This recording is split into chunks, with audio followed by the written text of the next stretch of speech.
Support for this episode of Judaism Unbound comes from the Oshman Family JCC in Palo Alto, California, whose vision is to be the architects of the Jewish future. The Oshman Family JCC is an incubator for new expressions of Jewish identity. It creates innovative Jewish learning, celebrations, and arts programs that inspire personal connections to people and ideas from across the Jewish world. Learn more at www.paloaltojcc.org. This is Judaism Unbound, episode 210, Escape from Egypt. Welcome back, everyone. I'm Dan Liebenson. And I'm Lex Rofberg. And as we continue this series on the lead up to Passover, looking at all kinds of creative ideas and new ways of thinking about Passover and the components of Passover, we are thrilled to welcome back a returning guest. Our guest today is Dan Horwitz. He is the founding director of The Well in Detroit. And actually, by sheer coincidence, Dan was our guest on episode 105, and today is episode 210. So he was our guest half of Judaism Unbound ago, which is, I believe, the first time this has happened in the history of Judaism Unbound. So it's something significant, and we're thrilled to experience it with you. In any event, as we were thinking about Passover, it occurred to us that The Well is already an organization that is doing a lot of the original, creative, innovative thinking that we're trying to spark. So we should check back in with Dan and understand about some of what The Well has been doing for Passover over the last few years. They've done some really interesting new takes, not only on the Seder, but on other ways to experience Passover beyond the Seder. So we're really excited to jump into that conversation with Dan. For a fuller understanding of The Well, you can go back to episode 105, but suffice to say that The Well describes itself as Metropolitan Detroit's inclusive Jewish community building, education, and spirituality outreach initiative geared to the needs of young adults. Over the years, The Well has received many accolades. The Slingshot organization, which is an organization devoted to nurturing the talents, skills, and wisdom of young Jewish philanthropists, this year Slingshot inaugurated a new list called 10 to Watch. The Well was included on this year's Slingshot 10 to Watch list.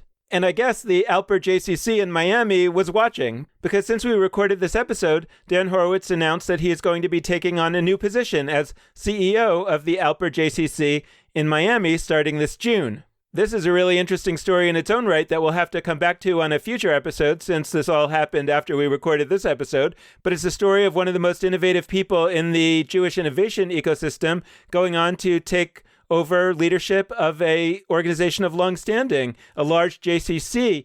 The campus of the Alper JCC in Miami is some 23 acres. That's pretty large, but it'll be interesting to see what happens when some of the thinking and some of the DNA of The Well comes inside of a JCC and perhaps is able to push the JCC's work even beyond those 23 acres. So we're really excited to see how that goes. But in the meantime, Dan Horwitz is the founding director of The Well, and we are thrilled to welcome him back here to Judaism Unbound.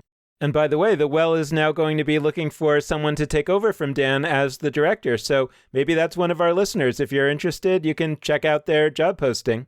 In the meantime, without further ado, Dan Horwitz, welcome back to Judaism Unbound. It's so great to have you on again. Thanks so much. Thrilled to be here. So talk to us about how somebody who's starting an organization like The Well, which, you know, folks who want to hear the whole story of The Well can go back to our episode with you when we talked about what The Well was all about. But here's an organization that's really trying to work with young families, young professionals. How do you start thinking about Passover? Like, what's in your mind when you started a few years ago to work on this question of where does Passover fit into all this work? So The Well's now entering year 5, heading up towards our 5th Passover. So we've had 4 Passover things of sorts along the way.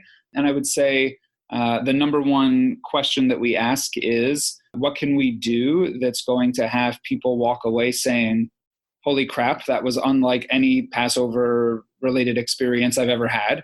B, how do we make sure, as always with our work, that we are not creating from the top down, trying to then attract people to the structures or programs or concepts that we're building, but rather that we are co-creating actively with those folks via active host committees, etc. So I'll give you a prime example. One of the first gatherings we did a Not Your Bubbies Seder for a second night Passover gathering. It was on a Saturday night 4 years ago, I think. And in prepping before, we were thinking about how could we reinvent each of the traditional 15 Seder Passover order steps that are traditionally done on that evening.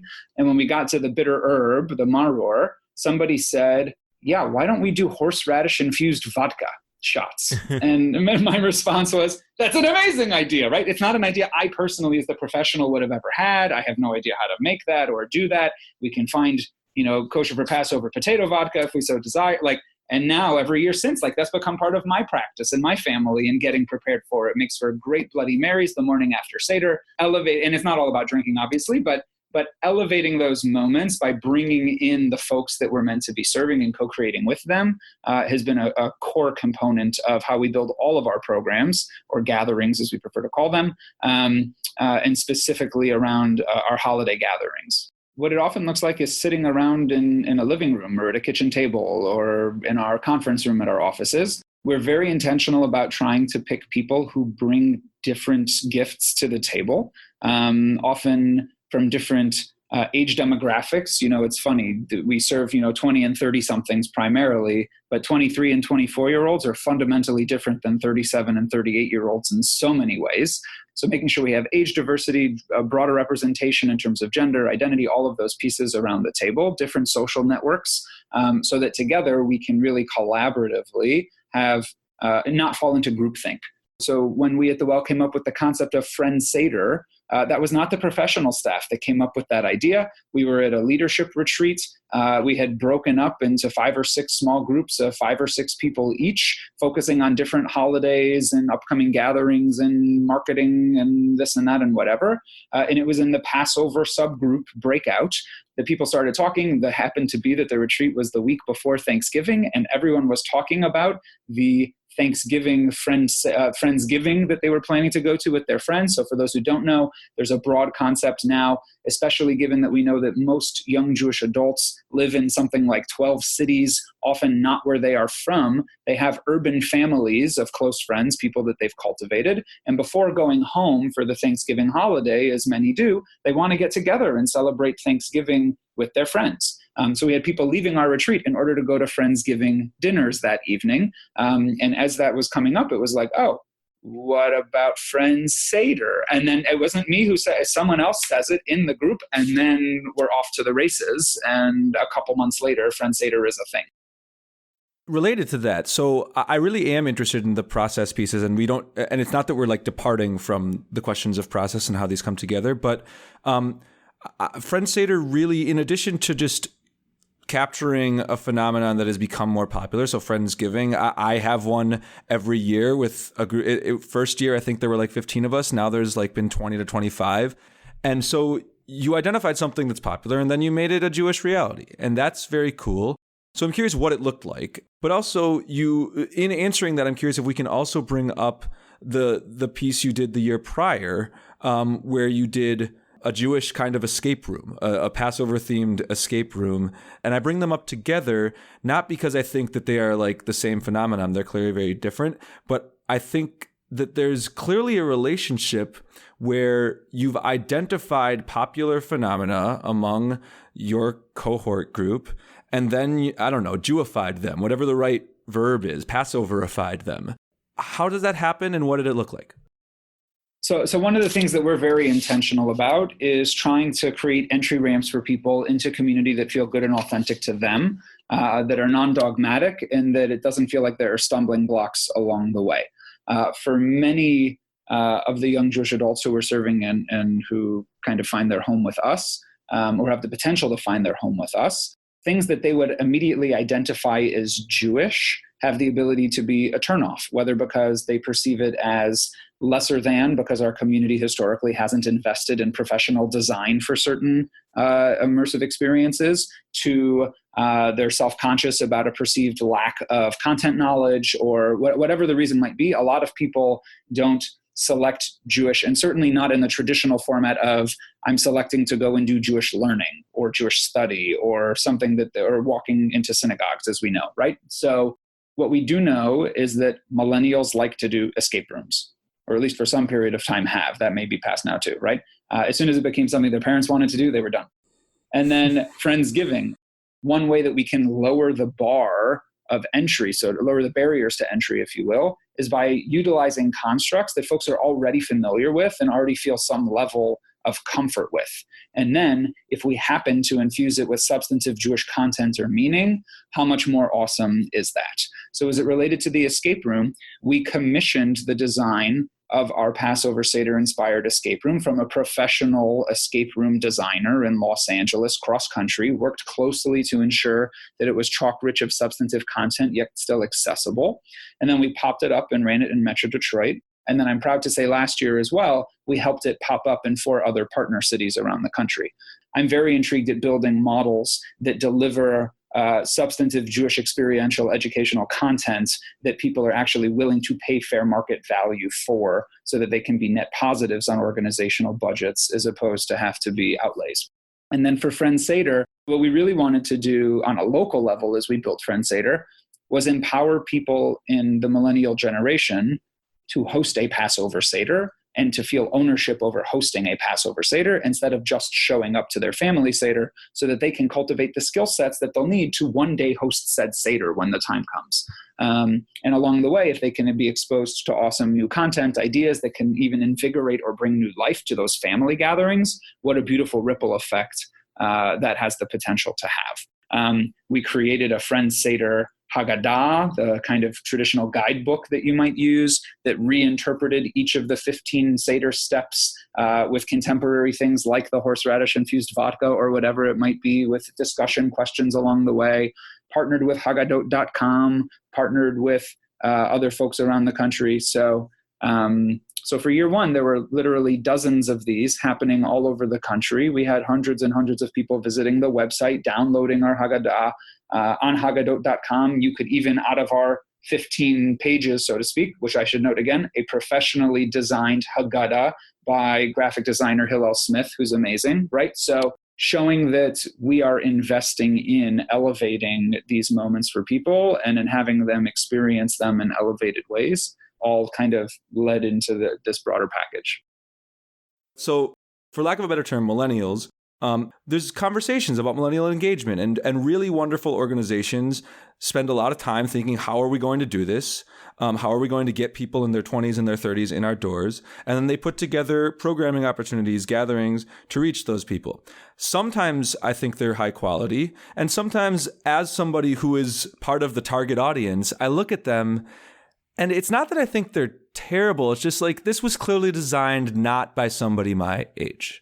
And I think that there's something to talk about there, because I feel like you captured the phenomenon of the escape room really right as it was becoming popular. It was new and it was exciting for a period of time. It's already a few years later, like not quite that new point anymore. And I could imagine somebody a little older would hear about the escape room now. So I guess what I'm getting at is there's a difference when you have the people in the room at the leadership retreat who are part of your organization, who it's their ideas and immediately you can actualize them, versus those who are trying to reach that group of people but are not part of it themselves. So can you talk to us a little bit more about that distinction? There were a couple of things that you said there. One in particular that jumped at me. You used the word "in our doors," and these folks are trying to get folks in our doors. And in no small part, thanks to having listened to your podcast for years now, I've drunk the Erwin Kula Kool-Aid, if you will. The question needs to be, what are we doing to help these people flourish? Not what are we doing to help our organizations flourish? So for me, it's less about getting people in our doors and getting people feeling empowered in their doors or out of doors or any doors or no doors.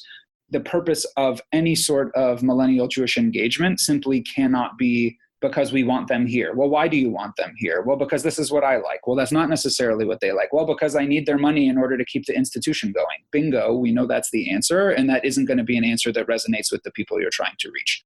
In terms of trying to execute these kinds of gatherings in other communities and not having millennials at the table, they need to be at the table. Just as in justice-centric circles, we talk about needing to have diverse and broad representation at the table of the people who are supposedly being served or that you're striving to serve.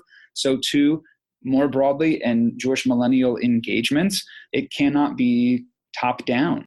what puts tushes in seats, so to speak, or what gets people to decide. In the case of the escape room is different from Friend Seder, because Friend Seder is really about getting people comfortable hosting something in their own home that actually requires practical skill sets in terms of the hosting or whatever. So there's some barriers to overcome there. Different from the Escape from Egypt, Passover Seder inspired escape room, which was certainly something where we're selling tickets. Like, yes, we need people to buy this. But the response to that is, you have a broad host committee representing different pieces of the population that you're serving.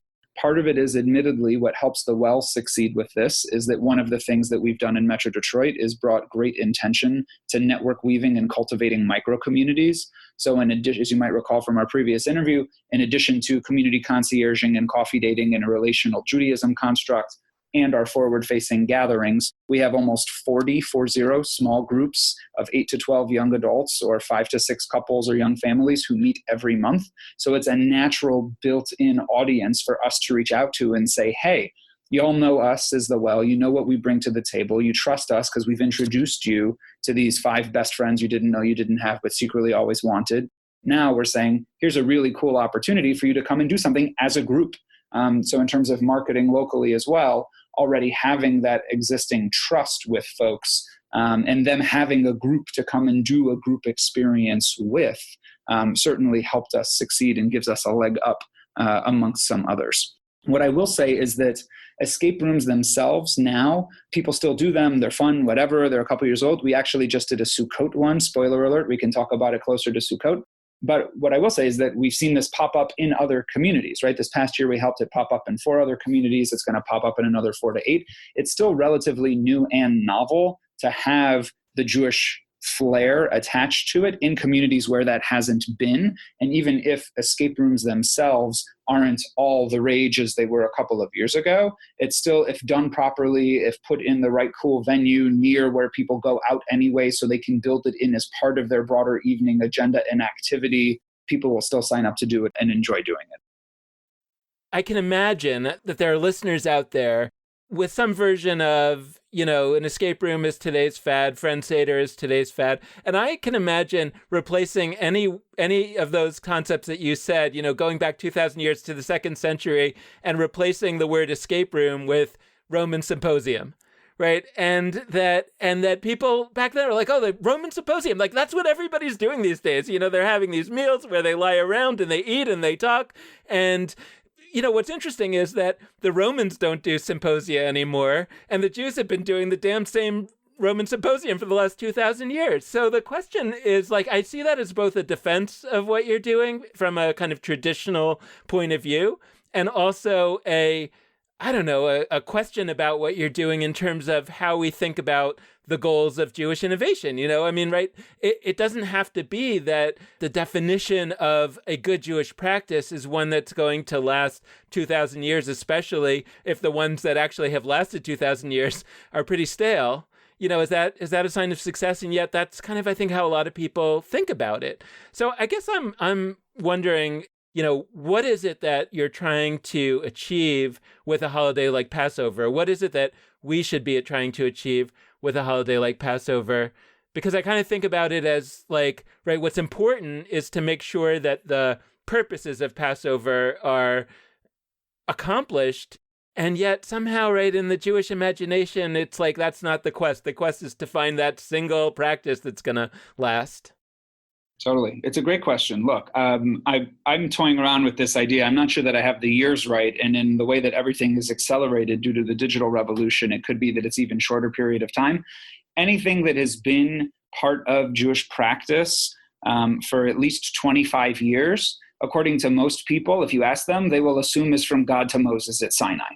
Whether that's certain melodies that we use for the Adon Olam prayer at the end of services that are Polish folk songs, to Hanukkah gelt and dreidels from a secular culture that were adopted into Jewish culture, right? So a huge chunk of our peoplehoodness and our evolution has always been by virtue of being a diasporic people, borrowing from whatever the traditions are in the moment of people around us. with Passover, there's a custom of actually studying all about the laws of Passover leading up to Passover. So in my mind, it's okay, let's create a construct where people are thinking about Passover before it's actually Passover. And in my mind, that's a big piece of what the escape room did, in addition to sharing some fun content knowledge along the way.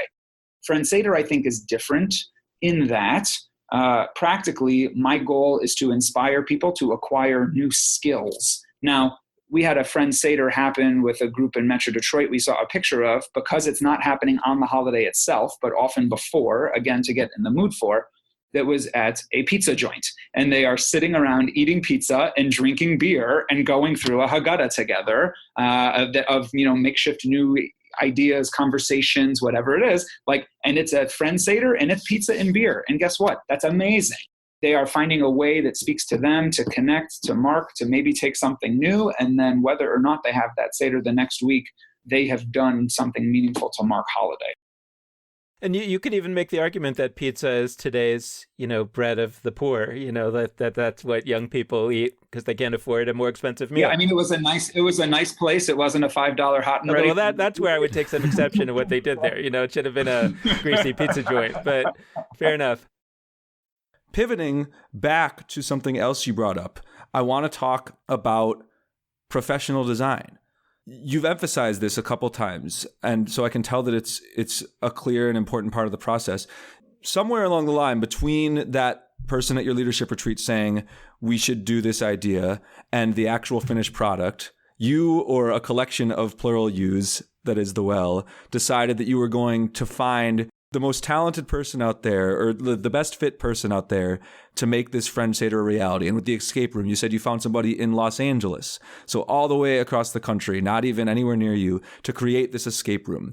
And I think there's something really deep there, because it indicates that you care enough about this event, this gathering, to think that it merits the best person for it. This isn't just, some moment that, we're going to do this program, then we're going to do the next program. This should be, in and of itself, a transformative experience. And to prove that we really believe that, we're going to find somebody with that immense potential to make it a transformative experience. We're going to pay them what they deserve to do so, and then you're going to get something magical on the other end. If more Jewish institutions made that statement about individual programs, that this is so sensational that we're going to put every ounce of us into finding the best person. And I get that there's monetary considerations. Not everybody has the ability to do that. But when we do, to really strive for that excellence, I think something powerful happens. So I'd love to hear, why do you do that? What is the difference between finding that best escape room artist and finding, a good, but maybe one or two notches down person? Totally. I think a big piece of it comes down to, especially again, by virtue of engaging millennials and some Zers as our primary target market, the young adult generation has come up in a culture of free. So the assumption is everything is free, be that birthright, be that dinner on Hillel campuses for Shabbat or Chabad, whatever it is. There's a great David Breifman talk on Eli Talks about the power of free that I highly recommend to folks. And I follow his school of thought on this, is that anyone will do something once for free. And if you can't capture them or show a value add in that moment in a meaningful way, you aren't going to get them back. The reason we go all out in bringing professionals in to design things is because we view part of our role is training this up and coming generation that they should be willing to pay for meaningful, substantively rich Jewish experiences. Certainly as a rabbi and as an executive of a nonprofit in the space, if I want to have a job and have this be my full-time job, I need to find people who are willing to pay for the things that I'm offering and to pay a fair market value for it. Too often, our nonprofits have budgets that are unbelievably strapped. I'm comparatively privileged. I have a robust programming budget that we fundraise for, and then we thoughtfully spend it, but I can't tell you how many folks we've reached out to in order to have them license the escape room from us so that they can run it in their community, and all in it will cost them under $1,000. And then they'll have the ability to go and run the thing and actually make money if they sell tickets and do it right. And the response is, well, we couldn't possibly spend $1,000 on our Passover offering this year. And I hear that from Hillels. I hear that from synagogues. I hear that. And And in my mind, it's a shanda, frankly. It's a shame. It's terrible. It's sad. It's reflective of where many of our organizations are in terms of budgetarily what they're able to do or not do. I also don't think that every organization has to invest at the high level, right? So one of the things that from a design phase concept, at least with the escape room, we very intentionally designed it that we would be the loss leader. We shelled out somewhere between $5,000 and $10,000 in order to have it designed and pop it up and pilot it. And then we compile the how-to guide. And then for a local community, license it for $500. It's $500 worth of supplies. We're the loss leader. And only in licensing it out in bulk to others, we could actually make our money back, hopefully. And then they'll hopefully make money too, right? So cultivating that broader interrelationship of distribution network so that it doesn't have to be for every single holiday your organization is shelling out that larger sum in order to have it professionally designed. What would it look like if we had a network of communities or organizations around the country who were each owning 1 month out of the Jewish calendar year to do something awesome, and then at a much more to cultivate something new, and then sharing it out to the broader country, frankly, and anyone who wants it. And then I think that becomes a much more sustainable model so that it isn't just one organization that's constantly doing the R&D on it.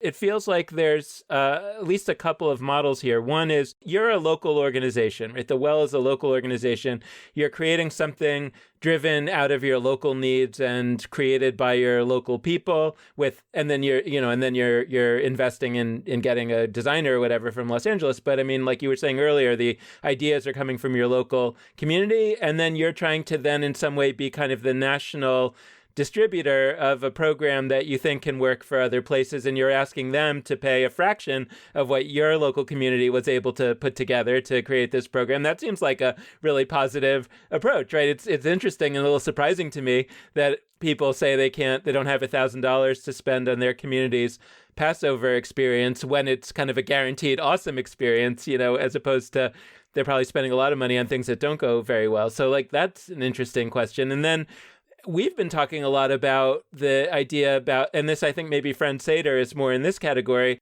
maybe we're focused too much on the scale, even though it's not a super large scale, but on the scale of local organizations. And maybe we should really be focusing on the scale of the individual person, doing something new at home. And in some ways that doesn't cost very much. I mean, that, it costs whatever food you buy for your meal, but the supplies shouldn't be that much because you're probably doing that anyway, or some version of that. And so then the question is like, what do we need to know about, let's say, how you experienced Friend Seder? Because in that sense, you are kind of the national distributor of a program that is largely one that people should be doing in their own lives. So I guess they're probably not paying you a license fee. So how do you think about that? And by the way, I want to note and also have you talk about it, that there's something very central here that we experience a lot too, which is basically capitalism, right? Meaning that we wanted to make a book of the Judaism Unbound podcast,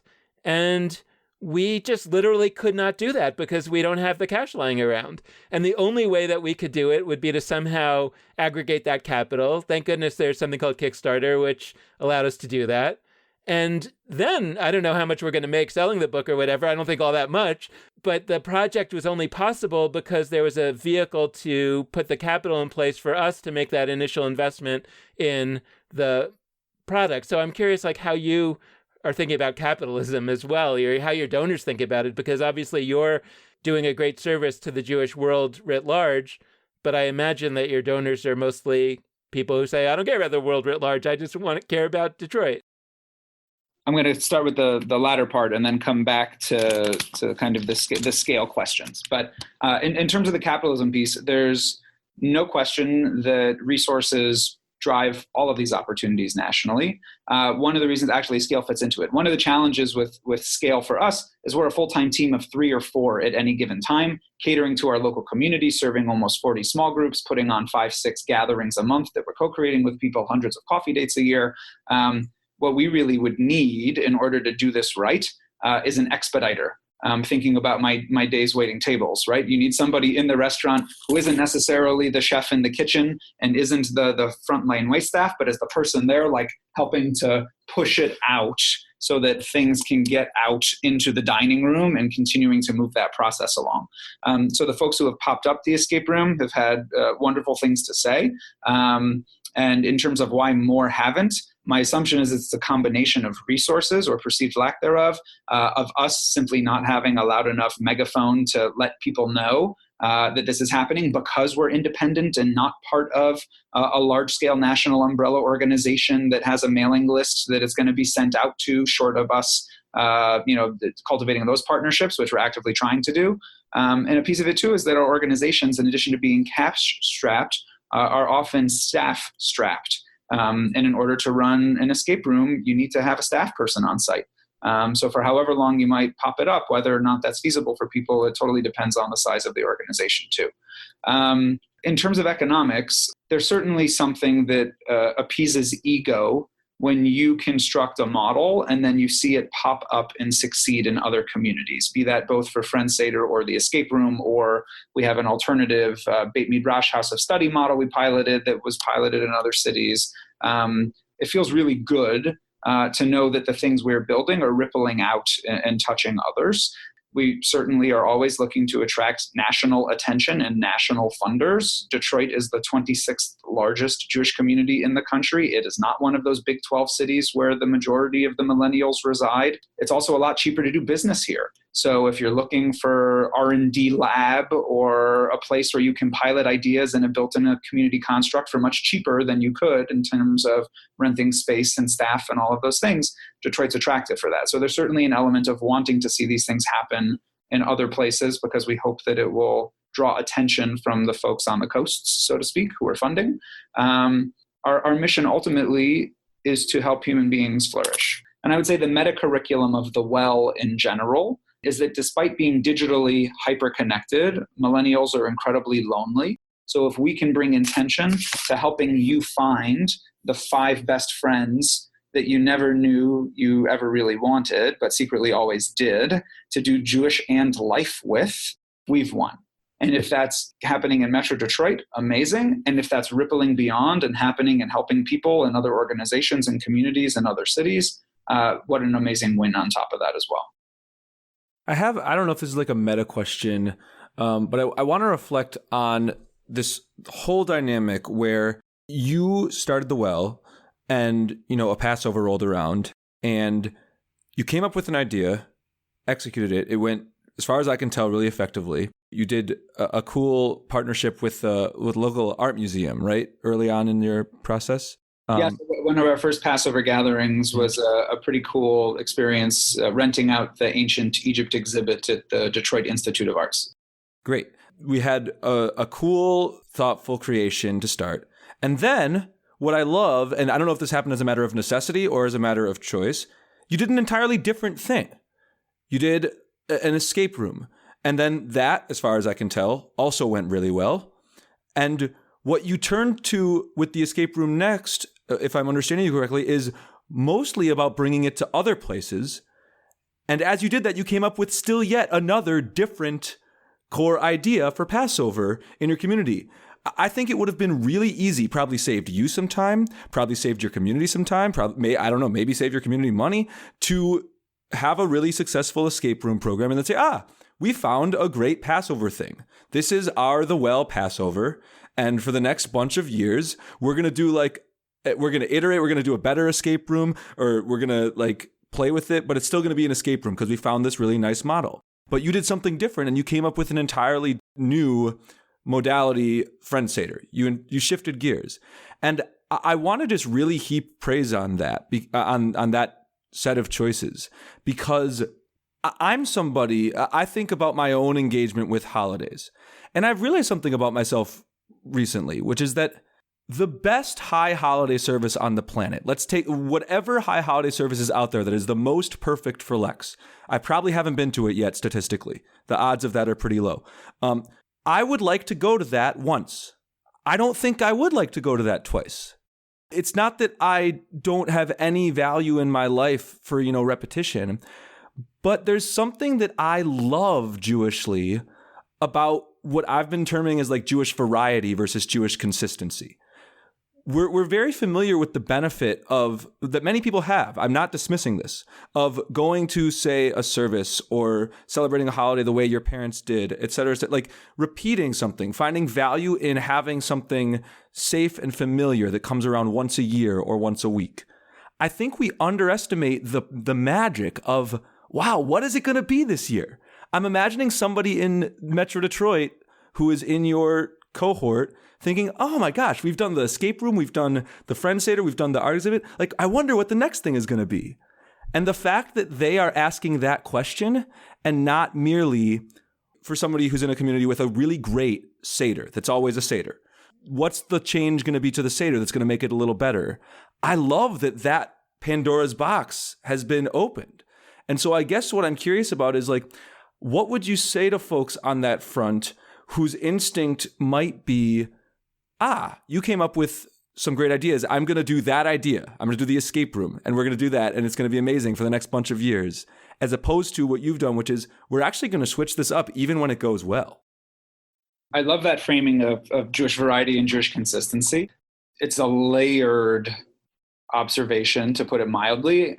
Jewish consistency, I think of most frequently as synagogue worship. Right? You walk in, same melody, same tunes. You have a ritual committee. God forbid you should sing the wrong melody for Oseh Shalom because now my prayer service was ruined, right? Like, I've been in that ritual committee meeting, let me tell you.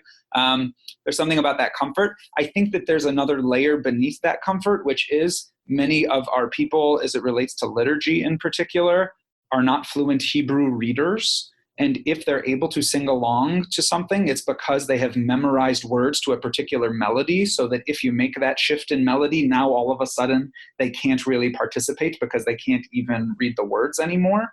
So I think there's an educational subtext to this that I would just want to name in this moment. And what I would say about Jewish variety is that it is wonderful and it is exhausting. There's something to be said for having a built-in routine, a set run of show. We know that this is the way that we do things for this particular gathering and event, and having that layer of consistency is amazing. For us, one of the biggest things that takes time for us, because we don't have a physical space, is venue sourcing. And we're constantly trying to figure out where are the right venues and how do we bring intention to picking the right venue based on what our desired outcomes and goals are. If you've, Priya Parker's book, The Art of Gathering, goes into this quite a bit, and we take it to heart, with great intention. I think that we have the ability as a non-legacy institution that is catering overwhelmingly to young adults to run very hard on variety. We know that is a differentiating factor for us, and it's one of the reasons that people are seeking us out or connecting with us in certain ways. I'd be lying if I didn't say there were moments where it's like, we last ran the Passover escape room locally 3 years ago. We have all the materials in the storage unit. It would be so easy to just pop it up and do it again. And there'll be new people who are now engaging, who we weren't engaging then, who will come and do it, whether in small groups or because they get wind of it. Being honest, we're in conversations now to actually license it out to our local JCC and let another local Jewish organization run it that isn't us, so that we can keep going and building something new.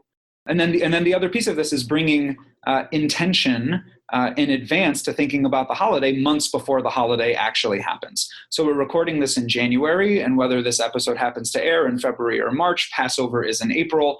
Tonight I have a meeting and we're talking about our Passover plans 3 months in advance. And we've already been talking about Purim plans, and we're already thinking about Shavuot plans. So in order to make sure that it's not simply okay, that holiday is now behind us, now we can start thinking about what's next. In those moments, it's a lot easier to default to, okay, well, we only have 2 weeks to turn this around because the Jewish calendar is chock full of holidays. So we're just going to rely on what we already know and what's comfortable and that we can execute without too much forethought. I mean, I'm also picturing almost like a Jewish innovation Etsy, where people could just go and all these cool producers have created something, and you have to pay for it, but there's a place where you can kind of see what's available. And let's say that your organization says, hey, we're willing to spend, $500 on Passover. Apparently you don't have $1,000 budget. So we're willing to spend $500 on Passover this year. And you could kind of see what's available for that. And if nothing gets you excited, then don't buy anything. But it's interesting to think about, I don't know, is that something that that would attract you, like if there was a forum like that or anything of that nature? Look, I think there's potential. So I would certainly be open to something like that. I think one of the challenges that we see in general with smaller organizations like ours around the country is just having the bandwidth to upload things to other sites and that are kind of bringing things together. For something like that, where there's actually revenue potential, of course, in a heartbeat, right? But many communities now have someone who's like, oh, send us your upcoming events and we'll put together. So like, I don't have the bandwidth to send 6 different people my list of upcoming events so they can put it in a big list that gets sent to people who don't actually read it, that don't actually come to things, right? Like that's not a good use of people's time. So the Etsy concept, I think, is fascinating, very interesting. Look, I think back historically, there have been people who have had shared drop boxes or things of that nature with lesson plans and this and that and the other thing, which is fine. But often they're not using. So here's the answer, Dan. If it's done in a professionally designed way, such that it is easily accessible, searchable, all of those pieces, I think it could be a very successful concept. If it's been done the way the Jewish community traditionally has done business, in a not professionally designed way, where it makes it much more challenging to navigate, you can't actually word search the thing you're looking for, all of those pieces, I think it will be a huge failure. So thinking broadly about the entire scope of the Jewish calendar year, we're talking about Passover now, but what I think is important to name, and what we're trying to name over and over in this unit of episodes, is that we're talking about Passover not only to talk about Passover, but as a model, as an example for how we could think more broadly about Jewish ritual in general and how we could approach holidays in general. And so I want to say that because on the one hand, I mean, you've done incredible work and we're having you on because like your creative initiatives for Passover have been among the most interesting in the country. That said, Passover almost is like easy compared to a bunch of other holidays that are on the Jewish calendar and observed by way, way, way fewer people. And so I'd love to ask you, have you looked to apply, or have you already applied, similar kinds of processes to coming up with rituals for whether it's a Tu B'Shvat or a Shavuot, or I'm throwing out like medium level Jewish holidays, or even obscurer Jewish holidays that I wouldn't even think to name now. Have you done any of that? And how does that process, like how am maybe I correct to say that process could benefit from these Passover processes that you've applied? And more than that, how is Passover in fact different from those? So the answer is yes, we use the same process for all of the major Jewish holidays every year. We have had a different Sukkot gathering every year, a different Hanukkah gathering every year. We have put new spins on Tashlich every year, the ritual casting away of shortcomings that we do traditionally on Rosh Hashanah leading up to Yom Kippur during the high holidays. For Shavuot this past year, we did a Swiss and Schwitz, where the city of Detroit has an old bathhouse that was recently kind of reclaimed and refurbished. So we brought in a young Jewish adult who is a cheesemonger and came in and taught about different cheeses and sampled cheeses interspersed with learning about the holiday of Shavuot and why we eat dairy foods on it.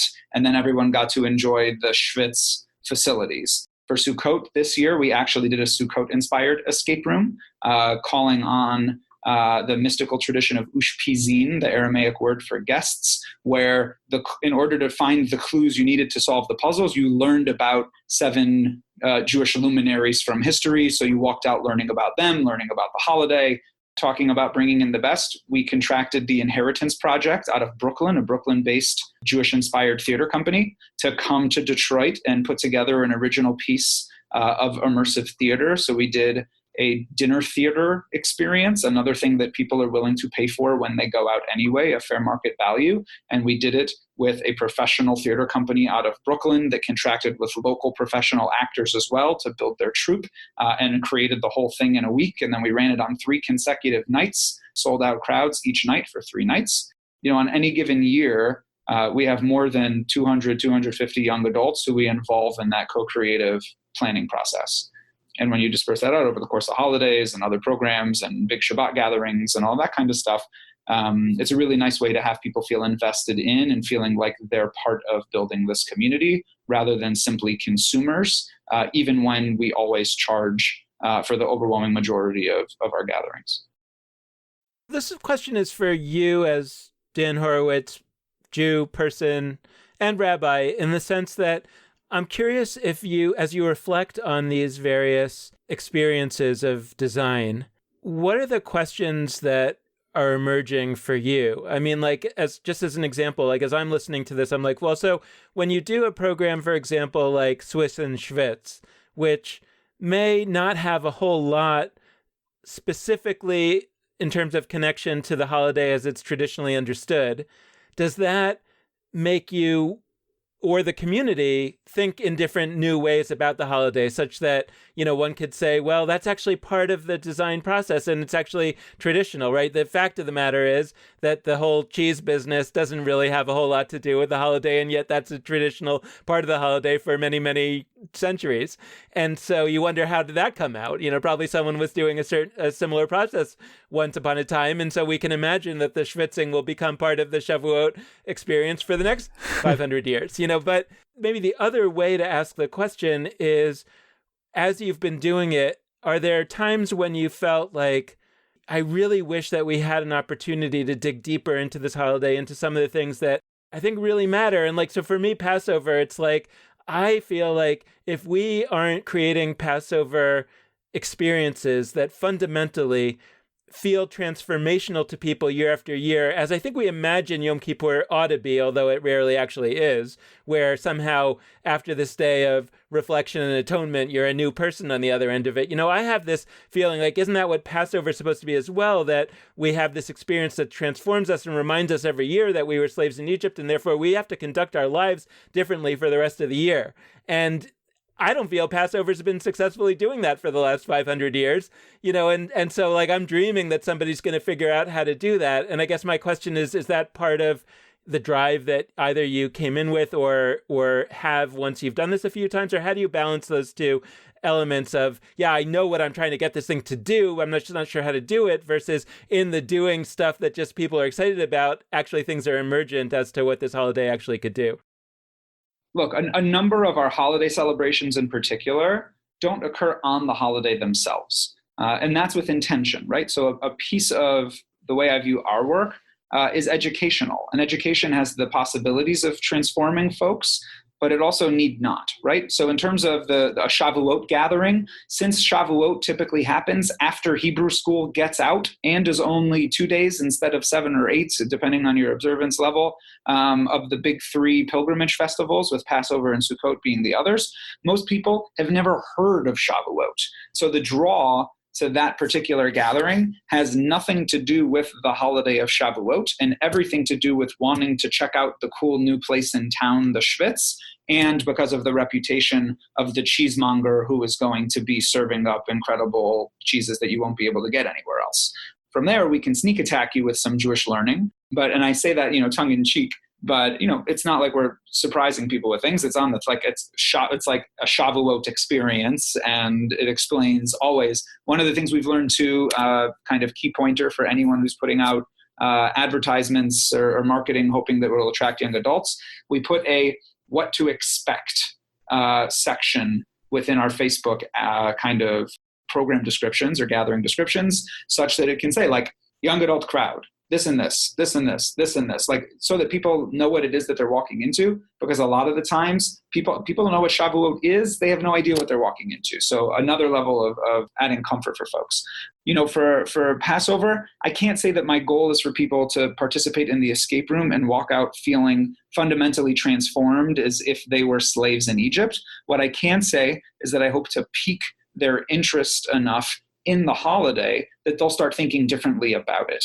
And that when they go home, whatever non-positive experience or standard every year experience that they might have been having, their Jewish consistency experience frequently, as Lex would call it, right? Perhaps now there's something that they can bring with them that sparks something for them, so they feel something that they weren't feeling before, or that someone else around the table is feeling something that wasn't feeling something before because they have this creative new idea. The same with Friend Seder. Broadly, in terms of like the purpose of the holidays themselves, I agree with you. They're meant to transport us. They're meant to connect. I wonder how much pre-existing knowledge one needs in order for that to be feasible. I don't know if that's a fair question or not. I think that I go into an African-American Baptist church in the city of Detroit, and I am moved, even though I don't know the words, and the God they're praying to is not mine based on some of the, all of those pieces, but I can get swept up in that. Jewish community historically hasn't been great about that. There's often like a base level of education you need in order to be able to access other pieces of the tradition. I read a great comment by someone in one of the Facebook groups I'm in this week that the new Daf Yomi cycle started, the page a day of Talmud regimen that lasts for 7+ years.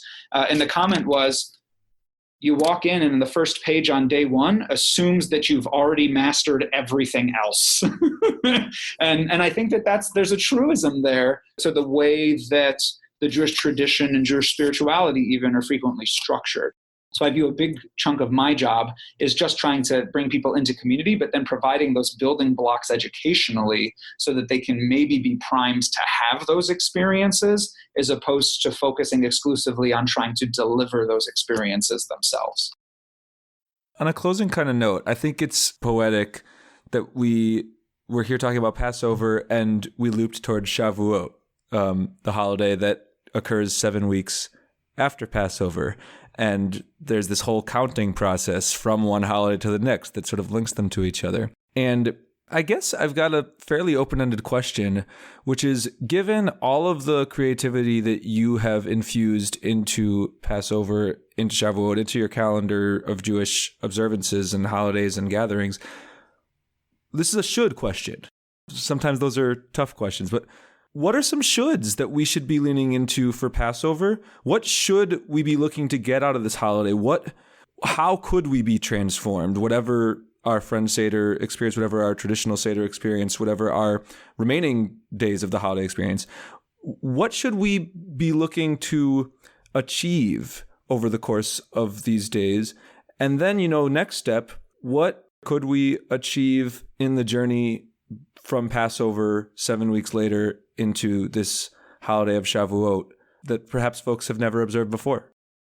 So it's a great question, and I appreciate you, and I'm not going to answer it because the word should is not a word that I feel comfortable using as it relates to Jewish practice or construct. I think there are many opportunities that the holiday presents in terms of connecting to family, to community, to friends, to the narrative, the core narrative of our people, which is we were slaves in Egypt. And it's by virtue of that we shall not oppress the stranger and widow and orphan and all of these things. And we should always remember that. And for a North American Jewish community that disproportionately is comparatively privileged, being able to acknowledge where we fit into this broader society, who are the contemporary folks who are enslaved in ways old and new, that we can bring our attention towards and dedicate ourselves towards, I think is really important.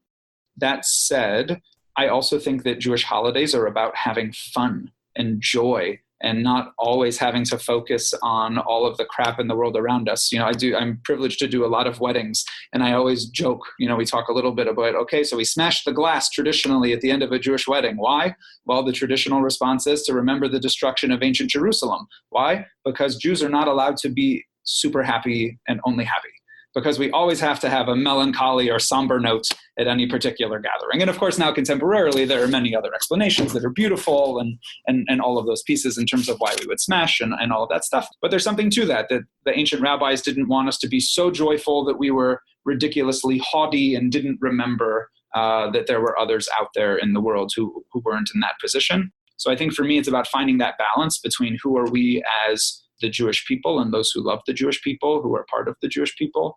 Who are we? Who is our community? What role can we play in this world, specifically as it relates to liberation? And it's okay to enjoy those 4 cups of wine, because it can't just be this, heavy all the time. Like, there needs to be the raucous dance party, right? So in the Friend Seder Haggadah, when we get to the section traditionally of Rachza, where you wash your hands and then you say the blessing traditionally offered before breaking bread, Al Natilat Yadayim, on the raising of the hands, there is a dance break where Freddie Legrand's Put Your Hands Up for Detroit should come on. There's a should come on, and the lights go out and the glow sticks come out, and you have a house dance party to celebrate freedom and putting your hands up and raising them into that spiritual plane for 3 minutes before you dive into the food. There's opportunity there as well. If somebody, let's say, is listening to this and either wants to plan a friend Seder or even wants to license the escape room, what do they do? Totally. So friendseder.com, it has its own web domain with downloadable stuff and tips and tricks and tools and partner resources and all of those kinds of things. SEDER, right? SEDER, correct. So FRIENDSEDER.com. And if you're interested in the escape room, you can send me an email directly, dan@meetyouatthewell, all spelled out, .org. Yeah. Thank you so much, Dan Horwitz, for joining us. It's been a fantastic conversation. Thanks for having me. Appreciate you both. And thank you so much to all of you out there listening. We hope you've enjoyed this episode, and we hope that you're enjoying this unit of episodes on Passover. As Dan mentioned at the top, we hope that these episodes are sparking ideas in you that you can bring into your own Seders and into your own Passovers beyond the Seders for all the remaining days too. Let us know if that's happening, how that's happening, and the ways in which these episodes either you take directly, ideas that people bring to us, or you put your own spin on them. We'd love to hear from you. So on that note, here are the ways that you can be in touch with us. So first, there's our Facebook page, Judaism Unbound. Second, there's our Twitter feed at Judaism Unbound. Third, there's our website, judaismunbound.com. And last but not least, you can hit us up via email at dan@judaismunbound.com or lex@judaismunbound.com. The last request we like to make is that you can always support us with a financial donation on either a monthly recurring basis or just as a one-time gift. And you can do that at judaismunbound.com/donate. So thank you so much for listening. And with that, this has been Judaism Unbound.